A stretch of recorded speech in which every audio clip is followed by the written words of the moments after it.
جناب چیئرمین، بوجھ وہ سر سے گرا ہے کہ اٹھائے نہ اٹھے، کام وہ آن پڑا ہے کہ بنائے نہ بنے۔ کام نہیں بن رہا جناب اسپیکر، کیونکہ پہلے ہم نے اس کاغذ کے محل کو ڈیبیٹ کیا ہے جس کو بجٹ کہا گیا، اور اب یہ ریت کی فصیل آ گئی ہے فائنانس بل، اور ہمیں کہا جا رہا ہے کہ جی آپ اس پر بات کریں۔ جناب اسپیکر، ہم کیا بات کریں، کیونکہ یہ دونوں دستاویزات اس حکومت کے فکری دیوالیہ پن کا اشتہار ہے۔ تخمینہ یہ ہے کہ حکومت نے جو ہمیں خوش کن نمبرز دیے تھے اس سال کے، اس سے کوئی 303 ارب روپے کم اکٹھے ہوں گے، اور فیڈرل ڈیفیسٹ جو ہے اس سال کا، اس میں 283 ارب کا اضافہ ہوگا، اور ماہرین کے مطابق اس سال کا ڈیفیسٹ 3860 ارب ہوگا، جو کہ 8.1% ہے۔ اور اگلے سال کی کہانی، آئی ایم ایف کا پروگرام سسپینڈڈ ہے، 496 ارب کی بجٹری سپورٹ ہے، اور بجٹری سپورٹ کے لیے میں واضح کر دوں، ابھی پرمیشن لینی ہے آئی ایم ایف سے کہ کیا ان کا دیے ہوئے جو سپورٹ ہے وہ بجٹ کی سپورٹ کے لیے استعمال ہو سکتی ہے یا نہیں ہو سکتی۔ ہمیں کہا جائے 5938 ارب کا اگلے سال ریونیو ہوگا، جناب اسپیکر نہیں ہوگا، کیونکہ صرف سیلز ٹیکس میں کہا ہے 30% بڑھے گا، اور جس کی یہاں بات ہوئی ہے میں اس کو دہرانا چاہتا ہوں کہ اس فائنانس بل میں جو ٹیکسیشن ہے اس کا 70% انڈائریکٹ ٹیکسیشن ہے، صرف 30% ڈائریکٹ ٹیکسیشن ہے۔ اب 70% انڈائریکٹ ٹیکسیشن کا مطلب ہے کہ آپ غریب کے گرد پھندا، اس کے گلے کے گرد، مزدور کے گرد، محنت کش کے گرد، استاد کے گرد، متوسط طبقے کے گرد پھندا تنگ کری جا رہے ہیں۔ اور پھر جو کارکردگی ابھی تک سامنے آئی ہے جناب چیئرمین، کل ایک سروے آیا ہے جس میں پاکستان کے عوام سے پوچھا گیا کہ ان کی حالت 3 سال پہلے کے مقابلے میں بہتر ہوئی ہے کہ خراب ہوئی ہے۔ پاکستان کے غریب جو نینمس ہیں کہ ان کی حالت خراب ہوئی ہے، لیکن امیر کہہ رہے ہیں ہماری حالت بہتر ہوئی ہے۔ تو اس حکومت کی تمام اکنامک پالیسی کا یہ خلاصہ ہے کہ امیر خوش ہے کیونکہ وہ امیر تر ہو رہا ہے، اور غریب بھوکا ہے، وہ غریب تر ہو رہا ہے۔ اور جناب چیئرمین، یہ بڑا سنجیدہ معاملہ ہے کہ اس بجٹ کا جو دل ہے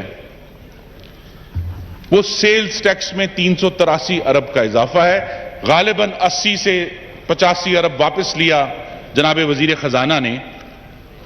لیکن آپ نے سیلز ٹیکس کس سے لینا ہے؟ کراچی کی صنعت تو پچھلے 2 ہفتوں سے بند پڑی ہے، گیس نہیں ہے۔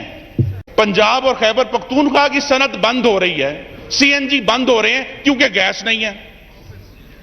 تو جناب اسپیکر، ان دونوں دستاویزات میں اصل میں اس حکومت کی نالائکی کا کوئی علاج نہیں ہے، جو کسی کے پاس نہیں ہے، کیونکہ وہ کنجینٹل ہے۔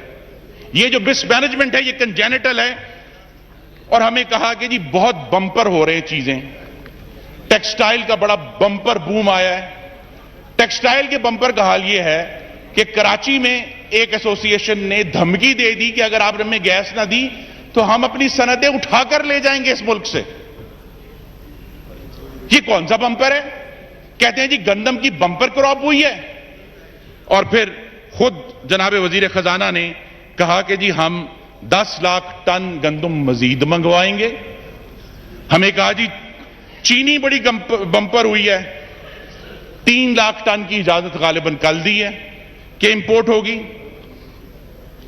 اور یہ بات نہیں بتاتے کسی کو کہ اس سال جو گزرا ہے اس میں کپاس کی پچھلے 30 سال میں خراب ترین فصل ہوئی ہے، 5.7 ملین بیلز۔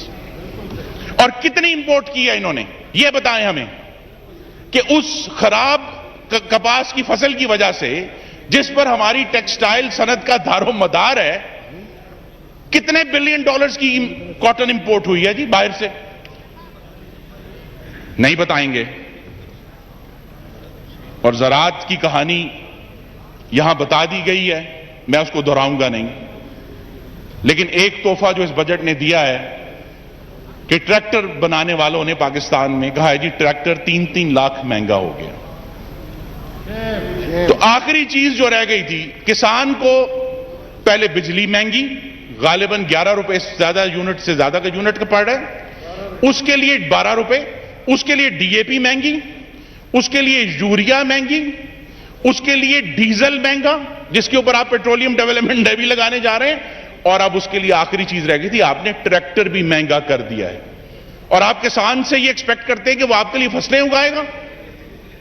اسی لیے فیض نے کہا تھا کہ یہ ہنسی کھیت پھٹا پڑتا ہے جوبن جن کا، کیوں ان میں فقط بھوک ہوگا کرتی ہے. کسانوں کے لیے بھوک ہو رہی ہے کیونکہ ان کے انپوٹس اس قدر آپ نے مہنگے کر دیے ہیں. اور جناب چیئرمین دیکھیے، بھینسیں تو انہوں نے شروع ہی میں ہی بیچ دی تھی، لیکن ان کی وجہ سے روزانہ نیا کٹا کھل جاتا ہے.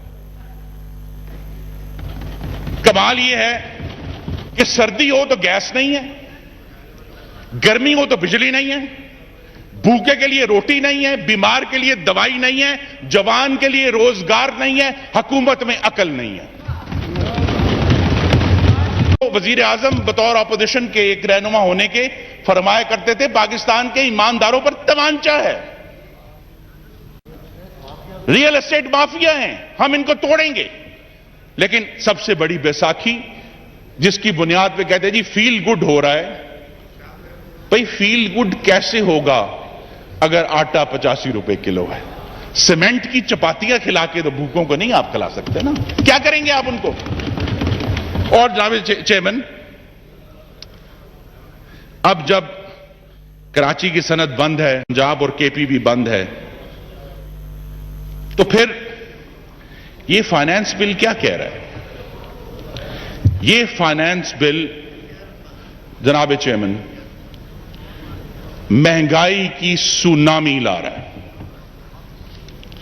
جو اس کا سب سے بڑا آؤٹ کم ہے وہ یہ ہے کہ پاکستان میں جہاں 15.5% اس وقت اشیاء خورد و نوش کی مہنگائی ہے، یہ مہنگائی مزید ہونے جا رہی ہے. یہ پیغام دے رہا ہے یہ فائنانس بل. اور جو لوگ کہتے تھے آپ نے کیا کیا، اگر بیورو آف اسٹیٹسٹکس کی ویب سائٹ پر جا کر چیک کریں تو مسلم لیگ نون نے جب اپنے مدت حکومت مکمل کی، اس سے کہ جو آخری 10 ہفتے ہیں، وائنڈ اپ پلیز. میں وائنڈ اپ کر رہا ہوں جناب چیئرمین، بالکل اینڈ پہ رہیں. اس میں پاکستان کے غریب ترین لوگوں کے لیے جو سینسٹیو پرائس انڈیکس ہے اس کی اوسط ہے -0.5. غریبوں کے لیے چیزیں سستی ہو رہی تھیں. اور آج کھول لیں، پبلک ڈاکیومنٹ ہے، S P I for lowest income people average کر رہی ہے 19% ہر ہفتے. تو جناب اسپیکر، آپ نے غریب کو بے اناج کر دیا ہے، بیمار کو بے علاج کر دیا ہے، مزدور کو بے روزگار کر دیا ہے. اور پھر ہمیں کہتے ہیں کہ جی یہ بجٹ جو ہے یہ بڑا فیل گڈ بجٹ ہے. جناب اسپیکر، یہ فائنانس بل بے علاج موت کی سونامی ہے. تھینک یو جی. میں لاسٹ منٹ جناب چیئرمین، یہ فائنانس بل بھوک کی سونامی ہے، یہ فائنانس بل غربت کی سونامی ہے. اور اگر عثمان کاکڑ کا جو لاکھوں کا جنازہ ہوا ہے، اس نے ایک بات ثابت کی ہے، کیونکہ جب آپ لوگوں کا گلا دبائیں گے، لوگوں کو جیلوں میں ڈالیں گے، جرنلسٹ پر گولیاں مروائیں گے، لیکن عثمان کاکڑ کا جنازہ لاکھوں میں ہوگا. اور اس میں شعر نے کہا ہے کہ ہوائیں اور لہریں کب کسی کا حکم سنتی ہیں، ہوائیں حاکموں کی مٹھیوں میں، ہتھ کڑیوں میں، قید خانوں میں نہیں رکتی. جب یہ لہریں روکی جاتی ہیں، دریا کتنا بھی پرسکون ہو بے تاب ہوتا ہے، اور اس بے تابی کا اگلا قدم